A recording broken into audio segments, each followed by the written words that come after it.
Hi, this is Rudy Martin for Uncommon Wisdom Daily. Just as stocks traditionally enjoy a Santa Claus rally toward the end of the calendar year, iron ore prices tend to strengthen as well. In fact, during the fourth quarter last year, the spot price of iron ore jumped nearly 20%. But this year, investors don't seem to be getting into the holiday spirit. Over the past 2 months, prices have fallen 18%, and demand from China, the world's top consumer of iron ore and steel, is muted. As a result, shares of the top 3 producers of the metal, BHP Billiton, Rio Tinto and Vale, are all down 25 to 30% year to date. Now, I'm seeing 3 main factors that are contributing to the declines. First, credit is harder to get, especially in China. In the past year, the government there has embarked on a series of inflation-busting measures, including raising interest rates and squeezing the credit available to property developers. The second factor is what I alluded to earlier, slowing demand.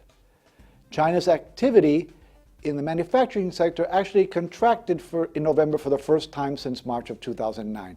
And Chinese demand for steel is expected to grow at just a 6% pace next year, down from 8% this year. Third is a shift in the buying patterns of steel mills. A drop in iron ore prices earlier this year prompted many mills to stock up, meaning they need less iron ore now. Plus, they're concerned that continued tight credit conditions in China will threaten future construction projects. Add it all up, and we have a recipe for lower prices. However, I believe that the stock market is overreacting to these developments. Iron ore prices and the stocks associated with them have fallen too far, too fast, and they're due for a big bounce. Just look at the fundamentals. Despite the recent downturn, capital expenditures are still expected to rise longer term. The iron ore industry is still a highly profitable business, and the market leaders, BHP, Rio Tinto and Vale, represent a great value at these current levels. Take BHP for instance.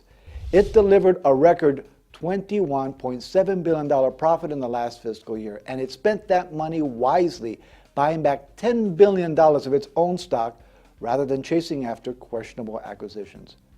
Plus, BHP plans to spend $80 billion over the next few years to expand not just iron ore, but also coal, copper, uranium, and natural gas production.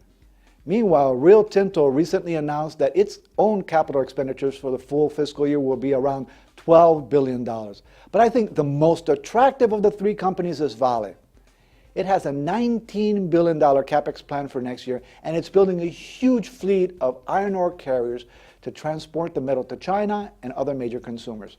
The Brazilian firm is ramping up iron ore production from just over 300 million tons last year to about 470 million tons by 2015. And perhaps best of all, Vale's stock yields 7.7% annually. All these factors make it a very compelling buy for deep value investors. Of course, I can't guarantee another big bounce in Vale or any of these stocks, but I do think they're a great value and will continue to draw investment dollars. I'm Rudy Martin for Uncommon Wisdom Daily. Thanks for watching.